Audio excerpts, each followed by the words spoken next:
오늘 하나님 말씀은 사도행전 3장 19절에서 21절입니다.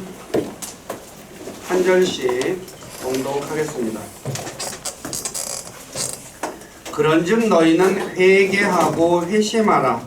그리하면 새롭게 하는 때가 주의 앞으로부터 이를 때에 너희 죄들이 말소될 것이요 또 그분께서 예수 그리스도 곧 너희에게 길이 선포된 분을 보내시리라. 하나님께서 세상이 시작된 이래로 자신의 모든 거룩한 대언자들의 입을 통하여 말씀하신 때 곧 모든 것을 회복하시는 때까지는 하늘이 반드시 그분을 받아들여야 하느니라.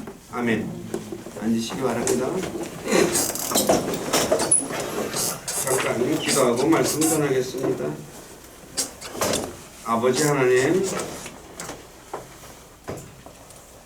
4월달 두 번째 주간 참 따뜻한 날 주셔서 이렇게 주님 앞에 나와서 찬양하고 예배하고 또 하나님의 말씀 들을 수 있도록 시간도 주시고 은혜도 주시고 믿음도 허락하신 아버지께 감사를 드립니다. 이 시간에도 이곳에 함께 하셔서 저희 예배 받으시고 또 기록된 말씀을 통해서 주님의 선한 뜻을 우리에게 가르쳐 주시옵소서. 그래서 우리가 그것을 배우고 그 말씀을 통해서 자신을 살피고 잘못된 것이 있으면 고치고 또 연약한 것이 있으면 힘을 얻어서 우리를 권하신 주님을 영화롭게 해드리는 우리 교회 모두가 되기를 원합니다. 우리를 진리 가운데로 이끌어 주시고 또 진리 안에서 살아갈 수 있도록 힘도 주시고 은혜도 주시고 이끌어 주시옵소서.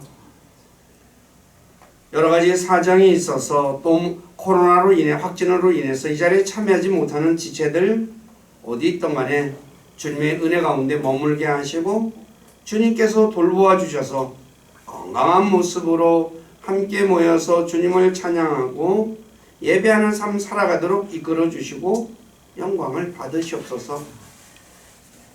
또한 부족한 자를 이곳에 세워서 하나님의 말씀을 전하게 하신 아버지께 감사를 드립니다. 인간의 생각이나 뜻을 전하지 않게 하시고 오직 살아계신 하나님의 말씀만을 신실하게 전해서 말씀을 듣는 우리 지체들을 말씀 위에 굳건하게 세워주는 저가 되기를 원합니다. 저의 생각과 입술을 붙잡아 주시고 주님의 선한 도구로 사용하셔서 주님만 홀로 영광을 받으시옵소서. 남은 시간을 주님께 의탁하며 우리 주 예수 그리스도의 이름 안에서 기도드립니다. 아멘. 자, 오늘 읽은 사도행전 3장 19에서 21절의 말씀은 주님께서 재림하실 때에 이루어질 내용입니다. 사도행전 3장 19절에 새롭게 하는 때는 주님께서 재림하실 때를 말씀합니다. 왜냐하면 주님께서 재림하시면 모든 것을 새롭게 하신다고 요한계시록 21장 5절에 말씀하고 있죠. 또 모든 것을 회복하는 때 역시 21절에 주님께서 재림하실 때입니다. 왜냐하면 주님께서 재림하시면 모든 것을 회복시킨다고 로마서 8장 21절 이하에 말씀하고 있기 때문이죠. 또 이스라엘 백성들의 모든 죄를 말소하는 제거하시는 때 역시 주님께서 재림하실 때입니다. 이 내용은 로마서 11장 26절 이하와 히브리 8장 12절, 이사야 44장 21절 이하에 기록되어 있습니다. 그리고 주님께서 재림하실 때까지 주님은 하늘에 계실 것입니다.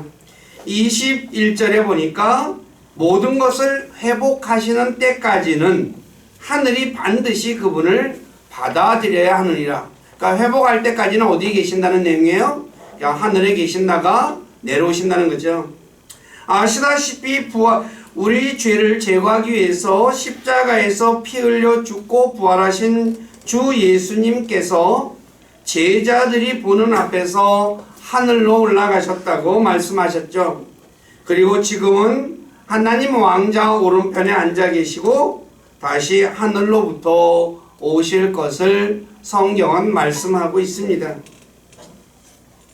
예수님께서 재림하실 때 일어날 일들에 관해서는 여러 번 말씀을 드렸기 때문에 오늘은 성경에서 말씀하는 회개, 바로 이스라엘 백성들에게 회개하고 회심하라 그랬는데 그 회개란 도대체 무엇을 말씀하는가에 관해 말씀을 드리겠습니다.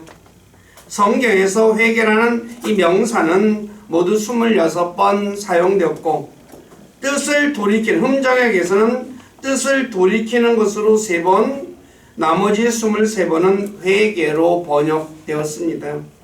그리고 동사 회개하다는 모두 77번 사용됐으며 흠정역에서는 슬퍼하다로 4번, 그 다음에 뜻을 돌이키다는 35번, 뉘우치다는 2번, 후회하다 1번, 회개하다로 36번 번역되었으며 그 다음에 동명사, 현재 분사라고도 하고 동명사 2번은 사용됐는데 뜻을 돌이키는 일과 뜻을 돌이킴으로 번역되었습니다.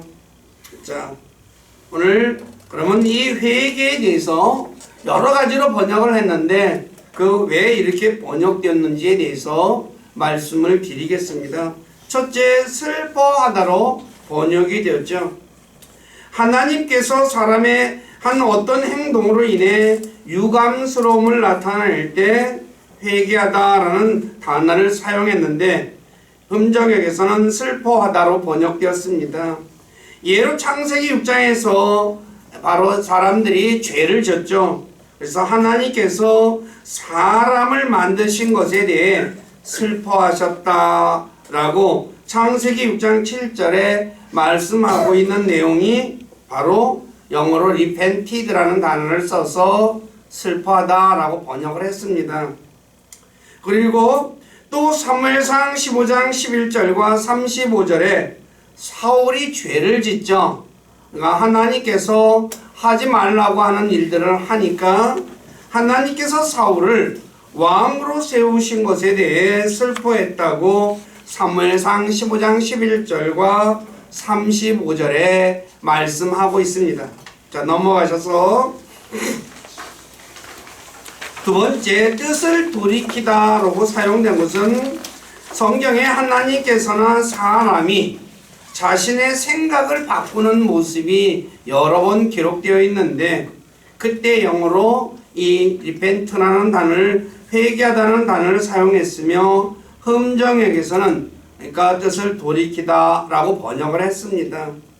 자, 하나님께서, 즉 하나님과 사람이 뜻을 돌이키는 경우, 하나님께서 자신의 뜻을 돌이키는 경우, 자, 자신이 계획하신 목적을 변경하는 것이 아니라 하나님께서 뜻을 돌이키는 경우는 4가지가 있습니다. 이게 먼저 선결 조건이 있습니다. 첫째는 하나님의 약속 때문에 뜻을 돌이키고, 둘째는 하나님의 긍휼 때문에 뜻을 돌이키고, 셋째는 죄에 대한 충분한 벌을 받았다고 생각하실 때 뜻을 돌이키고, 넷째는 죄인이 자신의 죄를 깨닫고 회개할 때 뜻을 돌이키십니다.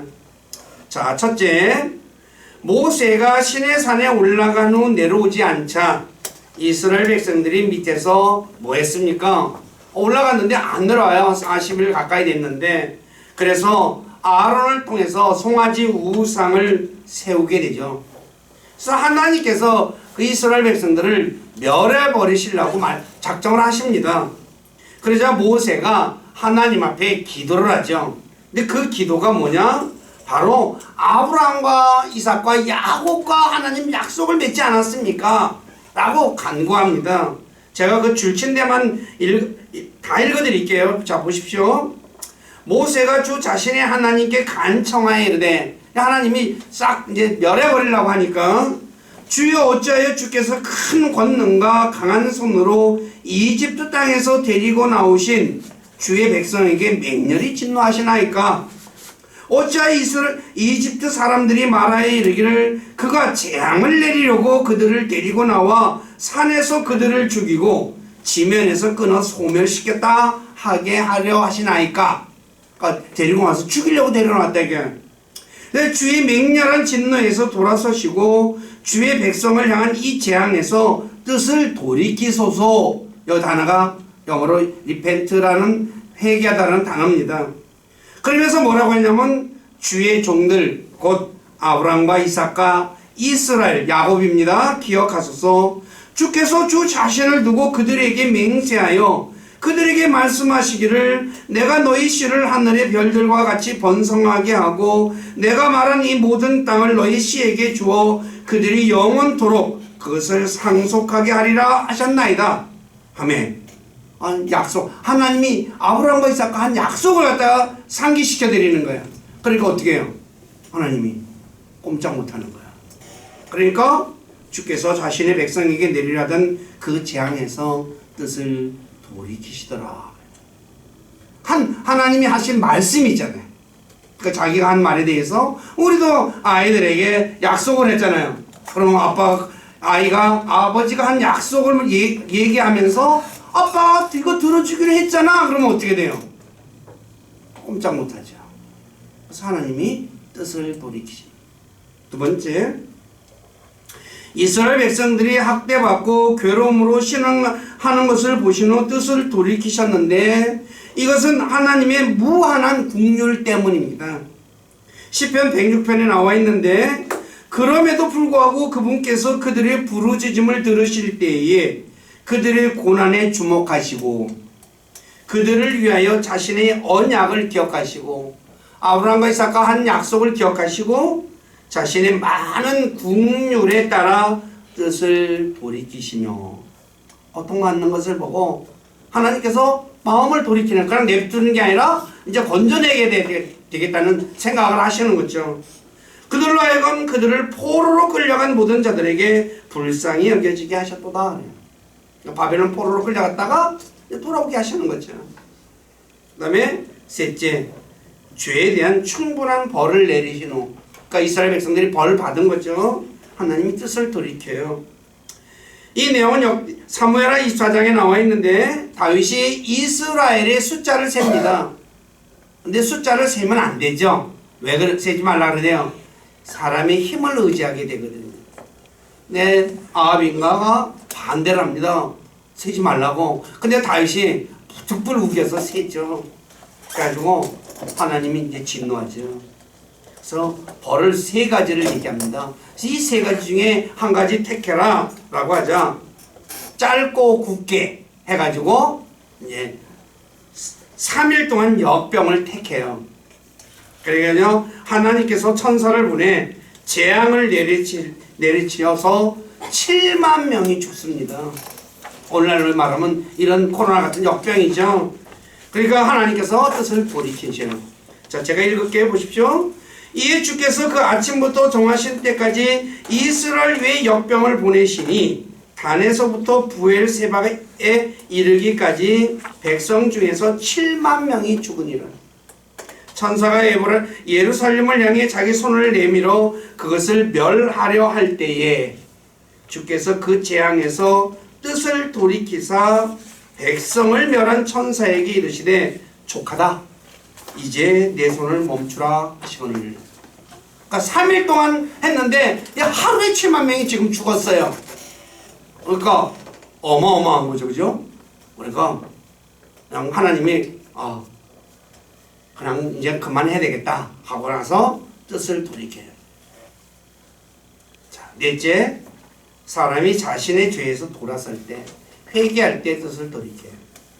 하나님은 죄인이 악한 길에서 돌았으면 하나님께서 뜻을 돌이키십니다. 예레미야 26장 3절에 나와 있는데 만일 그들이 귀를 기울이고 각 사람이 자기의 악한 길에서 돌아서면 그들의 악한 행위들로 인하여 내가 그들에게 행하려고 작정하는 재앙에서 내가 뜻을 돌이키리라. 하나님께서 리펜트 한다는 거죠. 예를 들어 요나서 3장 10절에 보면 니느웨를 40일 후에 멸망시키고자 하셨죠. 그래서 요나가 가서 니느웨에 가서 외치죠. 40일 후면 니느웨가 망한다. 라고 하니까 왕들과 백성들이 악한 길에서 돌았습니다. 금식하고 왕부터 시작해서. 그러니까 하나님께서 뜻을 돌이켜서 니느웨를 심판하지 않았다라고 요나서 3장 10절에 기록하고 있어요. 하나님께서 그들이 행한 일, 곧 그들이 자기들의 악한 길에서 돌이킨 것을 보시고 재앙, 즉 친히 그들에게 행하리라고 말씀하신 그 재앙에서 하나님께서 뜻을 돌이키사 하나님께서 리펜트 하셨다는 거예요. 그래서 그걸 행하지 아니하시더라. 하려고 했다가 돌이키니까 안 하는 거죠. 하나님께서 니느웨를 심판하시고자 하는 뜻을 돌이킨 것은 니느웨 사람들이 악한 길에서 돌이켰기 때문입니다. 먼저. 즉 다시 말해 니느웨 사람들이 돌이키지 않았는데 하나님께서 자신의 뜻을 돌이킨 것은 아니라는 거죠. 먼저 사람이 돌이키니까 하나님이 생각을 바꾸신 거예요. 자, 이것을 알고 있는 요나는 이제 사람이 악한 길에서 돌이키면 벌을 내리지 않는 것을 알고 있었어요. 요나는. 그래서 뭐예요? 니느웨로 가지 않고 어디로 도망가요? 다시스로 도망을 가버리는 거예요. 왜요? 니느웨가 망하라고. 우리나라 같으면 일종의 이런 거예요. 일본 사람들하고 우리나라하고 별로 사이가 안 좋죠. 그러니까 예를 들어서 그러니까 가서 외치는 거예요. 야, 40일 후면 일본이 망한다. 근데 일본 사람들이 형 다 악한 길에서 돌이켜요. 그걸 이제 아는 거야. 그래서 안 하려고 어디로 가요? 그냥 중국으로 도망가든지 호주로 가든지 도망을 가버린 거야. 근데 하나님이 어떻게 해요? 도망가는 거 붙잡아다가 다시 니느웨에다가 내놓죠. 그러니까 이 요나는 이것을 알고 있었기 때문에 안 한 거. 그래서 요나서 4장 이전에 요나가 이렇게 기도하잖아요. 오 주여 간구하오니 내가 아직 내 나라에 있을 때에 내 말이 이루어지지 아니하였나이까. 그러므로 내가 먼저 다시스로 도망하였사오니 이는 주께서 은혜로우시며 긍휼이 많으시고 분노하기를 더디하시며 큰 친절을 베푸사 재앙에서 뜻을 돌이키시는 하나님이신 줄을 내가 알았기 때문에 도망갔습니다. 그래서 뿔이 난 거예요. 요나가 망해야 되는데 안 망하니까. 그래서 요엘 대언자가 이스라엘 백성들에게 옷을 찢지 말고 마음을 찢고 하나님께 돌아오라고 요엘서 2장 13절에 말씀하고 있죠. 자, 또 열왕기상 21장 20에서 26절에 보면 주님께서 엘리야를 통해 아합에게 재앙을 내릴 것을 말해요. 그래서 아합이 자기 옷을 찢고 굵은 베옷을 몸에 두르고 금식하며 천천히 걸어가요. 네 알다시피 아합 왕이 어떤 왕이에요? 하나님 앞에 죄를 무지무지하게 많이 지은 왕이죠. 나봇의 포도원도 뺏고 죽여가지고 그리고 우상도 섬기고. 그런데 하나님이 엘리야를 통해서 재앙을 내리겠다고 이야기를 하니까 진짜 내릴 거라는 걸 그는 깨달은 거죠. 그래가지고 굵은 베옷을 입고 찢고 금식하고 해요. 그래서 천천히 걸어가요. 겸손해진 거죠. 그러니까 하나님 뭐라 그래요? 그의 시대에 내릴 재앙에서 돌이켜가지고 아들의 시대에 재앙을 내리겠다라고 열왕기상 21장 27에서 29절에 말씀하고 있어요. 그래서 자, 다시 말해 아합이 하나님 앞에 회개하자 하나님께서 아합에게 내릴 재앙을 그에게 내리지 않고 그의 아들 시대에 내리겠다고 하신 거죠. 살펴보았듯이 하나님께서 뜻을 돌이키실 때에는 아브라함과 이삭과 야곱과 맺은 언약 때문에 뜻을 돌이키고 또 자신의 무한한 긍휼 때문에 그리고 죄에 대한 충분한 벌을 받았다고 생각하실 때 뜻을 돌이키고 죄인이 악한 길에서 돌아설 때 돌이키십니다. 그러므로 하나님은 사람처럼 자신의 기분이나 생각에 따라서 뜻에 따라 뜻을 돌이키는 분은 아니시다는 거예요. 그러니까 하나님하고 사람의 차이예요. 사람은 어때요? 자기 기분에 따라서 행동을 많이 하잖아요. 근데 하나님은 절대로 그렇게 행동하지 않으십니다. 네? 두 번째, 사람이 뜻을 돌이키는 경우가 있죠. 하나님의 은혜로 이집트를 탈출한 이스라엘 백성들이 하나님께서 블레셋 사람들의 땅으로 바로 인도하지 않으시고 홍해로 인도하신 이유에 대해 말씀하신 것을 보면, 이스라엘 백성들이 전쟁을 보면 자신의 뜻을 돌이켜 이집트로 돌아갈 것을 염려해서 라고 말씀을 해요. 제가 이제 성경 공부하면서 이거 왜 홍해로 인도했는지에 대해서는 얘기했죠. 근데 전쟁을 보면 이스라엘 백성들은 주님의 군대라고 부르지만 실제로 군인이 아니에요. 군인이 아니죠. 노예 생활만 한 사람들이잖아요. 그러니까 전쟁이 나면 이집트 병사들하고 전쟁하면 싸워서 이길 수 있어요? 없어요? 없죠. 하나님은 그것을 아시고 홍해를 인도를 한 거거든요. 근데 이스라엘 백성들은 딱 홍해 앞에 도착하니까 뭐예요? 뒤에는 누가 쫓아와요? 파라오의 군대가 쫓아오고 앞에는 홍해고 이제 난리가 난 거죠. 그러면서 뭐라고 얘기해요? 우리가 이집트에서 괜히 나왔다 하면서 후회하는 내용이 이제 나오거든요. 바로 이스라엘 백성들이, 사람들은 주변의 환경이나 또 어려운 일들, 생각이 변할 때 뜻을 돌이켜요. 그래서 이스라엘 백성들이 뭐예요? 괜히 따라 나왔다 라고 생각함, 자신이 한 일에 대해 후회할 때 뜻을 돌이킨다 라고 얘기를 해요. 그래서 이 사람이 뜻을 돌이키는 건 환경에 따라 내가 또 뭔가 생각이 바뀌어가지고 돌이킬 때, 이때 영어로 repent라는 단어를 사용을 해요. 그래서 하나님하고 사람하고 차이점이 그 부분이에요. 하나님은 뭐예요? 자신의 약속과 그 다음에 국률과 그 다음에 충분한 벌을 받았을 경우, 그 다음에 뭐예요? 죄인이 악한 길에서 돌았을 때. 근데 사람은 뭐예요? 그런 거 하고는 아무 상관없어요. 주변 환경에 따라 생각이 바뀌는 거죠. 이게 하나님과 사람의 차이입니다. 자, 뉘우치다라는 뜻으로도 또 사용됐어요.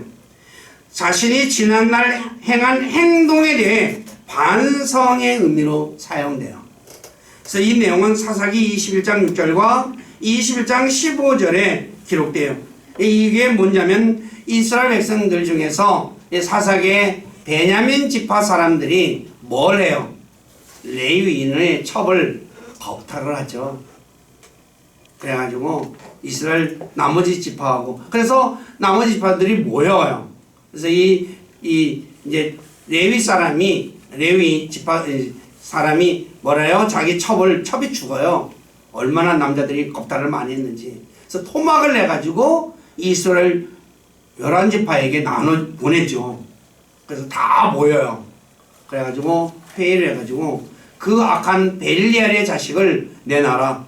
그런데 이게 베냐민 지파 사람들이 뭐예요? 지네 지파라고 이 죄인들을 옹호해요. 그래서 안 내놔요. 그래서 이스라엘 이제 나머지 지파하고 베냐민 지파하고 싸움이 일어나요. 그래서 결국은 800명인가 남고 나머지 다 죽어버려요. 그러니까 이스라엘 백성들이 뭐예요? 나중에 너무 죽으니까 아유 우리가 한 지파가 우리 싸움해가지고 다 죽었구나 하면서, 그래서 그걸 베냐민 지파에서 뉘우치다라고 하면서 이야기를 하는, 너무 많이 죽인 거에 대한 후회의 의미로 반성한 거예요. 그 다음에 네 번째, 후회하다라는 뜻으로 번역이 된 것이 있어요. 고린도 교회가 사도 바울의 편지를 통해 슬퍼하게 된 것에 대해 후회했다고 말하고 있는데, 우리가 흔히 하는 말로 사도 바울의 편지를 썼는데 내가 편지 쓰지 말 걸 괜히 썼네. 고린도 교회가 바울의 편지를 보고 슬퍼했거든요. 그러니까 뭐야? 그러니까 이 편지를 내가 왜 썼지? 하고 후회하는 내용. 그 내용으로서 영어로 repent라는 단어가 사용됐어요. 그 다음에 마지막으로 오늘 살펴볼 회개하다라는 의미로 사용됩니다. 자, 위에 언급한 네 가지 경우를 제외하고 대부분 회개하다로 번역되었고 흠정역에서 처음 사용된 것이 열왕기상 8장 47절입니다. 자, 제가 읽을게요. 그럼에도 그들이 자기들이 포로로 사로잡혀간 땅에서 스스로 깨닫고 자기들을 포로로 사로잡아간 자들의 땅에서 회개하며, 바벨론을 끌려가서 회개하며 주께 간구하여 말하기를 우리가 죄를 짓고 그릇되게 행하였으며 악한 일을 행하였나이다 하고 또 그와 같이 자기들을 포로로 사로잡아간 자기 원수들의 땅에서 마음을 다하고 혼을 다해 주께로 돌아와 죄를 고백하고 돌아오는 거죠. 주께서 자기 조상들에게 주신 자기들의 땅을 향하여 곧 주께서 택하신 도시와 내가 주의 이름을 위해 건축한 집을 향하여 기도하거든 하나님께서 들으시고 그들을 일으켜 보내달라고 하는 내용이 이 솔로몬 왕이 성전을 건축하고 한 기도의 내용입니다. 이 내용이. 자, 여기서 회개하다라는 뜻은 자신의 죄를 고백하고 마음을 다해 주님께 돌아가는 것으로 사용됐습니다. 자, 살펴봤듯이 성경에서 이 회개하다는 단어는 슬퍼하다, 뜻을 돌이키다, 뉘우치다, 후회하다, 회개하다로 다양하게 사용됐습니다. 그러므로 문맥에 맞게 해석해야 되겠죠. 자, 오늘 우리가 회개하는 부분, 이제 그리스도인들이 그 회개에 관련된 부분을 살펴보겠습니다. 회개는 어떤 것인가? 첫째, 자신이 하나님께 죄를 지었다는 것을 인정하는 겁니다. 아까 열왕기상 8장 47절 이하에서 나오듯이 자기가 뭐예요? 내가 죄를 짓고 그릇 행했습니다 라고 하듯이 자기가 죄를 지었다고 인정해야 돼요. 다시 말하자면 탕자처럼 자신이 죄인임을 인정하는 거예요. 탕자는 누가복음 15장 21절에 이렇게 말하죠. 아들이 그에게 이르되 아버지 내가 하늘을 대적하여 죄를 짓고 아버지의 눈앞에서 죄를 지었사오니 더 이상 아버지의 아들이라 불릴 자격이 없나이다. 탕자가 뭐예요? 아버지에게 미리 재산 나눠달라고 해가지고 멀리 떠나서 살았죠. 그러면 잘 살 줄 알았는데 가서 어찌게 돼요?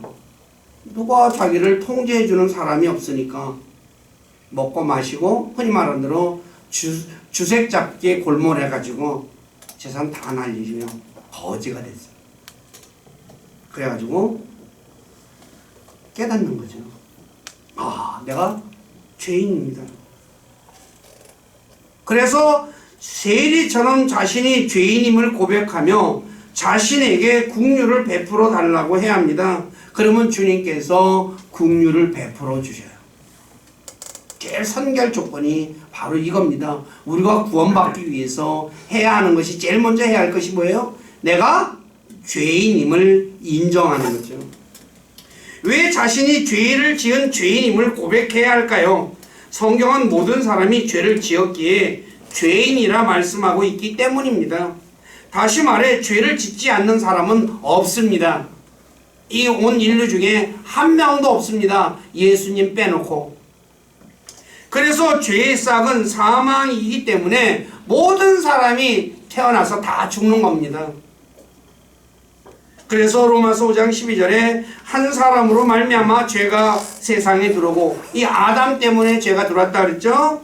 죄로 말미암아 사망이 들어왔나니 이와 같이 모든 사람이 죄를 지었으므로 사망이 모든 사람에게 임하였느니라. 사람이 죽는 것은 죄 때문에 죽는다고 분명하게 말하죠. 이 사망에는 불호수에 던져지는 둘째 사망까지 포함되는 것입니다. 사람은 두 번 죽습니다. 첫째 육체적인 죽음 한 번, 혼이 둘째 불호수에 들어가는 죽음 두 번 죽어요. 그럼에도 복음을 전하다 보면 자신이 죄를 짓지 않았다고 말하는 사람들이 있어요. 난 죄 한 번도 진 적 없어. 이러한 분들은 자신뿐만 아니라 하나님에게도 거짓말하는 거예요. 하나님께 죄 짓는 거라는 거죠. 첫째, 사람이 거짓말쟁이라는 것은 어린아이를 보면 알 수 있습니다. 아이들이 부모님이 하지 말라고 한 것을 한 후 부모님이 왜 하지 말라는 것 했니? 라고 물으면 뭐라 그래요? 애들이요. 나 안 했어 그래요. 안 봤다는 거. 자기가 하는 걸 못 봤으니까. 근데 부모님은 알거든요. 그래서 왜 했니? 그럼 물어봐요. 나 한 적 없다 그래. 천연스럽게 거짓말을 해요. 거짓말을 누가 가르쳐 주지도 않아도 돼요. 그러니까 아주 자연스럽게 하죠. 그러니까 사람이 뭐예요? 거짓말쟁이죠. 근데 성경은 하나님께서 뭐라 그래요? 거짓말하지 말라라고 십계명에 말씀하잖아요. 그러니까 죄인이 아니에요? 계명을 어겼으니까 죄인이죠. 둘째, 자신이 죄를 짓지 않았다 하면 하나님을 거짓말쟁이로 만드는 사람이에요. 제일 더 큰 죄죠. 자기 자신에게도 자기를 속이는 거지만 하나님을 가져 죄 짓는 건데 무슨 죄냐? 하나님을 거짓말쟁이로 만드는 죄인을. 왜요? 하나님께서는 모든 사람이 거짓말쟁이라고 로마서 3장 4절에 말씀하셨거든요. 자, 결국 그럴 수 없나니 참으로 하나님은 진실하시되 사람은 다 거짓말쟁이라 할 것이야. 하나님 다 거짓말쟁이라고 얘기했잖아요, 사람은. 그래서 요한일서 1장 10절에 우리가 죄를 짓지 않았다고 하면 하나님을 거짓말하는 분으로 만든다고 말씀하는 거예요. 그러니까 우리가 복음 전하는다 보면 나 죄 안 졌어 그래요. 이 사람은 어떤 죄를 짓고 있는 거예요? 하나님을 거짓말쟁이로 만드는 거예요. 구원받은 이후에도 마찬가지예요. 오늘 저와 여러분들이 구원받았어요. 죄 짓고 살아야 안 살아요? 예? 날마다 죄 짓고 살잖아요. 근데 나 구원받은 이후에 죄 한 번도 안 졌어. 그런 거짓말 하지 마세요. 욕심 부린 적 없어요? 예수 믿고 나서 탐욕, 욕심 부린 적 있어요? 없어요? 자, 한번 보시세요. 내가 항상 가진 것에 만족하며 살았어요? 아니면 더 큰 거를 기대하며 살아요? 지금 현재도. 뭔가 더 큰 거를 기대하고 살잖아요. 성경은 그걸 욕심이라고 말하잖아요. 탐욕이라고도 하고. 근데 탐욕은 골로새서 3장 5절에 우상 숭배다라고 얘기해요. 무슨 죄를 짓고 있는 거지 지금? 그 죄 지어요 안 져요? 미워한 적이 있어요 없어요? 부부지간에도 어때요? 미울 때 있잖아요. 모르겠어요. 다른 사람 몰라도 저는 미울 때 있었거든요. 자기 말 안 들으면 미웁잖아요. 부부지간에도. 사랑한다고 하더라도 그렇잖아요. 싸우다가 또 어떻게 의견 충돌이 나서 미워하잖아요. 미움은 성경은 뭐라네요? 살인한 사람이라고 얘기해요. 예수 믿더라도 죄 짓고 사는 거예요. 그래서 예수 그리스도의 은혜로 구원받는 거예요. 이거 잊지 마세요. 간혹 그리스도인들 중에 뭔가 자기가 깨끗하게 산다고 하는 사람들, 그 사람들 중에서 자기는 예수 믿고 나서 죄 안 졌다고 그래요. 누구 그런 사람을 성경에 바리새인하고 똑같은 사람이에요. 바리새인들은 뭐예요? 나는 저 세리와 같지 아니하나이다 하면서 나는 11조 드리고 일주일에 2번도 금식하고.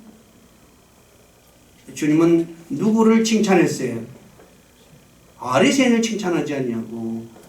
나는 죄인으로소이다 라고 하는 세리를 칭찬하셨어요. 그렇기 때문에 저와 여러분들이 구원받은 이후에도 하나님의 은혜로 산다는 것 잊지 마시기를 바라요. 이거 잊어버리면 뭐예요? 바리새인 되는 거예요. 그러니까 바리새인 되는 게 어려워요, 쉬워요? 무지하게 쉬워요. 내가 죄인이라는 것을 잊어버리면.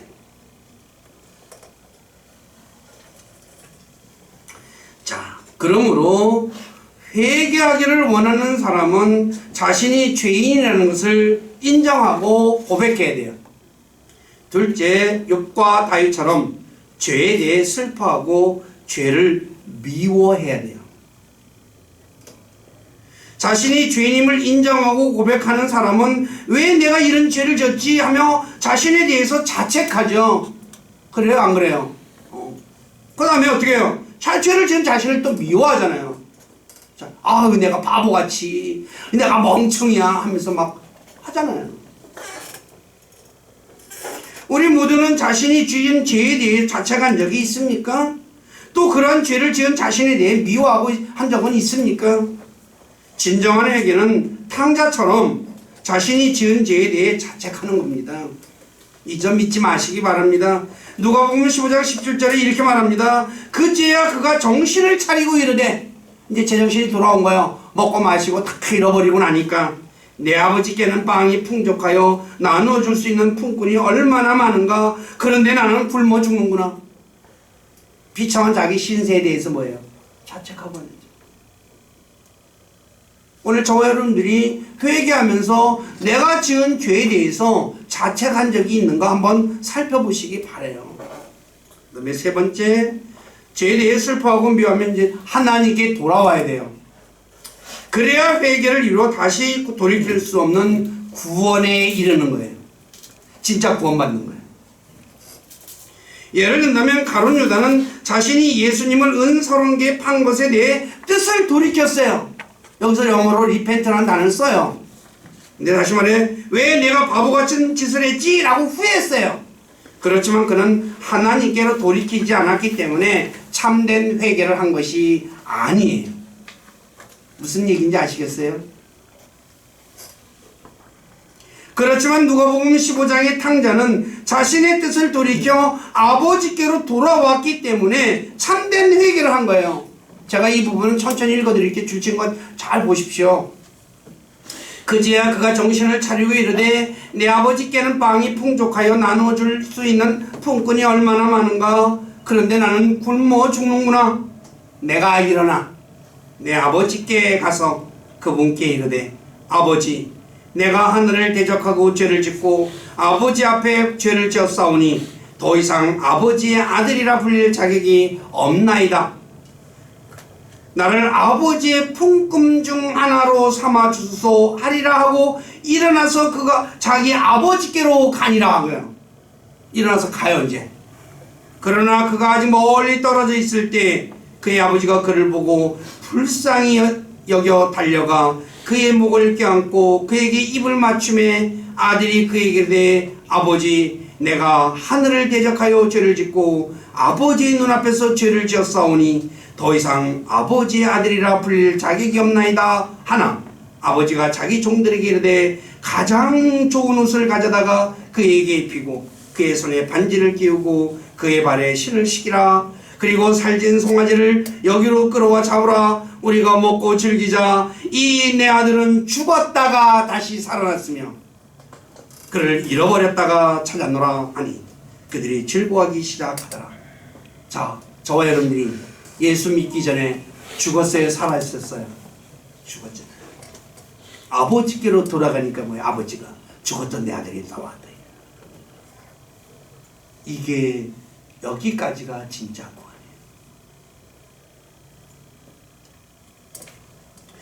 회개는 자신이 가던 길에서 돌이켜 탕자처럼 하나님께로 돌이키는 것을 의미합니다. 즉 하나님께로 방향 전환을 해야 합니다. 방향 전환하지 않는 회개는 진정한 회개가 아니라는 거죠. 여기 마태복음 21장 28, 30절에 보면 둘째 아들과 같이 포도원에 일하러 가지 않을 것이면서 포도원에 일하러 간다고 거짓말을 하는 사람은 회개한 사람이 아닙니다.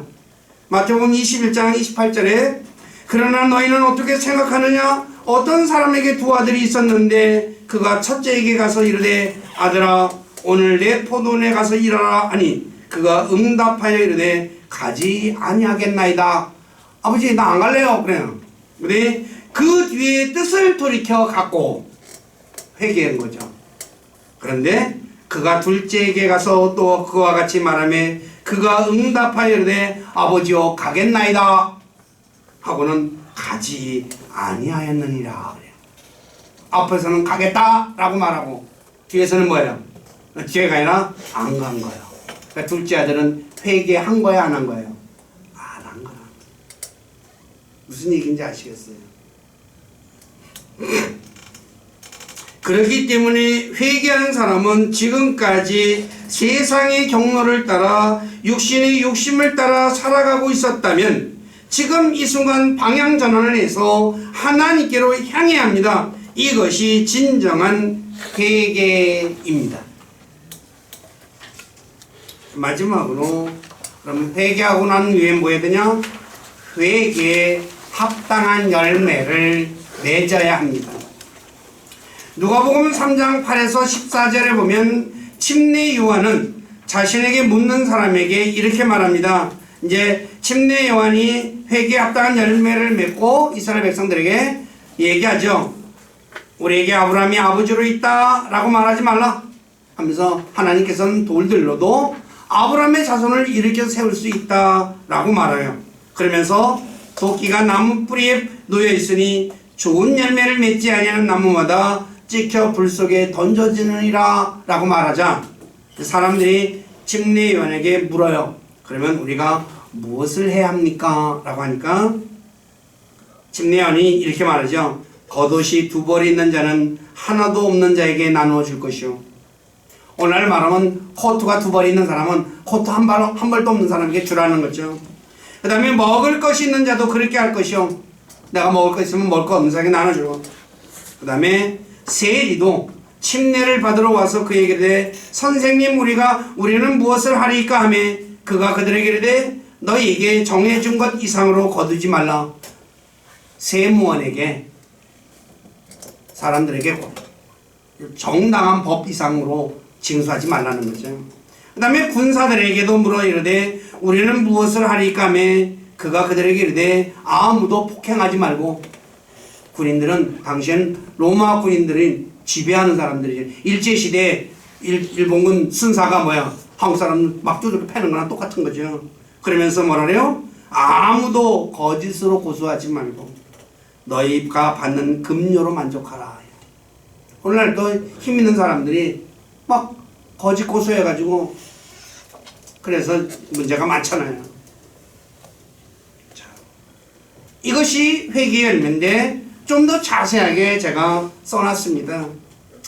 예를 들어 우상을 섬기던 사람은 우상을 버리고 하나님께로 가야 합니다. 둘째, 죄를 짓는 사람은 자신의 죄에서 떠나야 합니다. 계속 회개했다고 하면서 죄 계속 지면 안 된다는 거죠. 근데 거짓말을 하는 사람은 거짓말을 버리고 진리를 말해야 합니다. 그러니까 사실을 말하는 사람이 되어야 된다는 거죠. 그 다음에 욕하던 사람은 욕하지 말아야 합니다. 요새 젊은 사람들, 애들 보면 그냥 버스 안에서 제가 전에 버스 타서 보면 학생들 막 타면요. 이게 남자만 옛날에는 욕을 했는데 요새는 여학생들도 욕을 아주 쌍욕을 아주 기가 막히게 해요. 내가 그래서 내 귀를 의심할 정도로.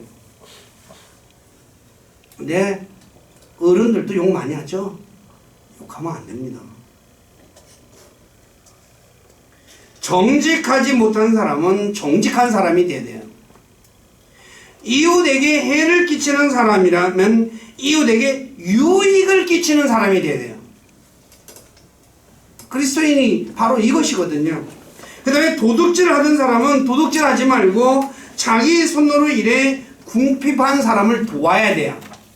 남의 것 도둑질하는 사람은 뭐야? 남의 거 훔치는 사람이었잖아요. 근데 그거 훔치는 것에서 멈추는 것이 아니라 내 손으로 일해가지고 도와야 한다는 거예요. 그 다음에 탐욕을 부리는 사람은 만족하는 사람이 돼야 돼요. 욕심 부리며 맨날 남의 거 더 가지려고 하는 사람 있죠. 가진 것에 만족하지 못한 사람들. 근데 만족하는 사람이 돼야 돼요. 불평하는 사람, 감사하는 사람이 돼야 돼요. 맨날 꿍시렁. 예수 믿는데도 계속 꿍시렁거려요. 뭐가 불만이 그렇게 많은지. 그 사람들 뭐 하는 사람이 돼야 돼요? 감사하는 사람이 돼야 돼요. 어둠을 사랑했다면 빛을 사랑하는 사람이 돼야 돼요. 다시 말해, 어둠을 일을 했다면 어둠의 일을 그만두고 빛의 일들을 해야 되죠. 그래서 반문화 좋은 문화 아니에요. 요새는 밤문화가 무지무지하게 발달됐죠. 네, 그거 밤 좋아하는 거 그리스도인은 좋은 거 아니에요. 시몬처럼 사악한 짓, 마법을 행하는 사람은 사악하면서 마법이나 마술이나 이런 유술에서 떠나야 돼요. 오늘 그리스도인들 중에서 심심풀이로 마법하는 사람들이 있어요. 마술. 교회에서도 마술사 불러다가 애들한테 호기심이 일으킨다고 마술사 불러가지고 마술하는 교회도 있어요. 이 제정신이 아니에요. 그리고 사도행전 19장 19절의 말씀처럼 이런 마술과 마법과 이런 거 행하면 돈이 많이 들죠. 그러니까 고급 마술하는 사람들은 무대 장치를 꾸미는데 돈이 굉장히 많이 들어요. 사람들을 속여야 되니까. 근데 아무리 값진 것이라 할지라도 다 불태워버려야 돼요. 근데 사도행전 19장 19절에 얼마 많은 그 돈이 불태워지냐 한번 보십시오. 또 신기한 술수를 사용하는 자들 중에 많은 자들도 자기 책들을 다 가지고 와서 모든 사람 앞에서 태웠는데 그들이 그것들의 값을 계산하니 은화로 5만 개나 하더라. 5만 개. 은화 한 개가 간단하게 10,000원만 해도 5만 개면 뭐예요? 5억이에요. 은하가 10,000원만 하겠어요? 얼마나 큰 돈을 갖다 어찌게 해요? 태워서 없어요. 왜요? 근데 예수 믿는 사람들 중에 자기가 옛날에 우상 섬기던 것들 그런 거 다 집에다 뭐예요? 모셔놓고 앉았어. 그 사람들은 진정한 회개한 사람이 아니에요. 또 원수를 미워하던 사람은 원수를 사랑해야 하며 다른 사람을 저주하던 사람은 복을 빌어주는 사람이 돼야 돼요. 나를 저주하는 사람을 위해서 복을 빌어줘야 돼요. 근데 우리는 어떻게 해요? 도리어 저주를 품죠. 회개한 사람이 아니에요. 회개의 열매를 맺는 사람이 아니라는 거죠. 그러므로 말로는 회개한다고 하면서 자신이 하던 행동에서 돌이켜 떠나지 않는 회개는 참된 회개가 아닙니다. 버클레이 책을 보면 G.F. 무어는 회개는 하나님의 용서와 은혜의 회복의 유일하고 불가결의 조건이며 하나님의 용서와 은혜가 참된 회개자에게는 결코 거절되지 않는다고 했습니다. 또 C.G. 몬테피오리는 회개는 하나님과 인간 사이의 위대한 화해 중 증서라고 얘기했어요. 화해 증서. 자, 살펴보았듯이 성경에서 말씀하는 회개는 자신이 하나님께 죄를 졌다는 것을 인정하며 또 욥과 다윗처럼 죄에 대해 슬퍼하며 죄를 미워하고 하나님께로 돌아가야 합니다. 즉 하나님께로 방향 전환을 의미합니다. 그리고 마지막으로 회개에 합당한 열매를 맺어야 합니다. 오늘 우리는 어느 시점에 있나 한번 자기를 점검해 보세요. 하나님께 죄를 졌다고 인정하지만 욥과 다윗처럼 죄에 대해 슬퍼하고 미워하고 있지는 않습니까? 그렇다면 아직 진정한 회개를 하지 않은 것입니다. 또 하나님께 죄를 졌다고 인정하며 욥과 다윗처럼 죄에 대해 슬퍼하고 미워하고 있지만 여전히 세상을 향해서 내가 가고 있다면 하나님께로 방향 전환하지 않았기 때문에 아직 진정한 회개를 한 것이 아닙니다. 그리고 하나님께 죄를 졌다고 인정하고 욥과 다윗처럼 죄에 대해 슬퍼하고 미워하고 있고 하나님께로 방향 전환했어요. 여기는 그렇다면 거기까지는 회개한 것입니다. 진짜 회개한 것입니다. 근데 회개에 합당한 열매를 맺는 것은 성숙한 그리스도인이 되지 못했다는 거죠. 왜냐하면 열매는 성숙한 나무가 맺는 거죠. 나무 심자마자 열매 맺어요, 안 맺어요? 예? 못 맺어요, 그렇죠? 마찬가지로 저와 여러분들이 하나님께로 방향을 돌이켜서 회개했어요. 근데 성장해야 돼요. 그래야 열매가 나오잖아요. 회개까지만 하고 성장하지 않는 사람, 맨날 어린아이처럼 젖만 좋아하는 거야. 달콤한 설교나 좋아하고, 그 다음에 뭐예요? 복 받는다는 얘기만 좋아하고. 그런 사람은 지금 뭐예요? 젖먹이. 그리고 죄가 뭔지도 모르고. 제가 장성한 그리스도인은 어떤 사람인가에 대해서 여러 번 말씀을 드렸기 때문에 여기서는 또 주제 내용하고 다르기 때문에 더 이상은 언급하지 않겠어요. 회개에 합당한 열매를 맺어야 돼요. 그래야지 뭐가 돼요? 성숙한 그리스도인이 되고 하나님께 영광을 돌리는 사람이 되는 거예요.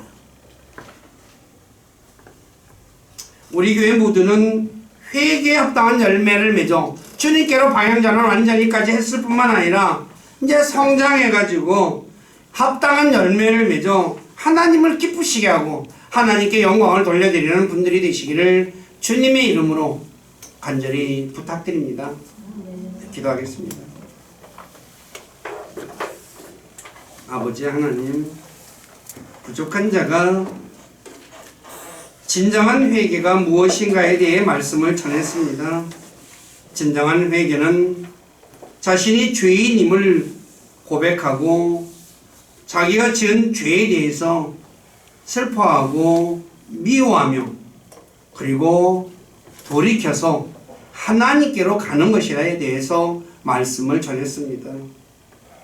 그리고 성장해서 회개에 합당한 열매를 맺는 그리스도인이 성숙한 그리스도인, 장성한 그리스도인이라 할 수 있고 또 그런 사람만이 하나님께 기쁨을 드리고 하나님께 영광을 돌리는 사람이라는 것에 대해 말씀을 드렸습니다. 그러나 부족한 자가 어찌 모든 것을 다 전할 수 있겠습니까? 간절히 원하옵기는 주님께서 약속하신 진령께서 우리 사랑하는 지체들에게 함께 해주셔서 회개가 무엇이라는 것 그리고 그것에 대해서 자세하게 가르쳐 주시고 그리고 말씀을 통해서 자신을 살펴보고 현재 내가 어느 시점에 와 있는가 올바로 분별해서 회개하지 않은 진정한 하나님께로 방향전환하지 않은 사람이 있다면 하나님께로 방향전환하게 하시고 그리고 성장해서 회개에 합당한 열매를 맺어 하나님을 기쁘시게 하는 우리 교회 모두가 되도록 만들어주시고 그러한 삶 살아가도록 도와주시고 주님은 영광을 받으시옵소서. 저희들의 삶을 주님께 의탁하며 우리 주 예수 그리스도 이름 안에서 기도드립니다. 아멘.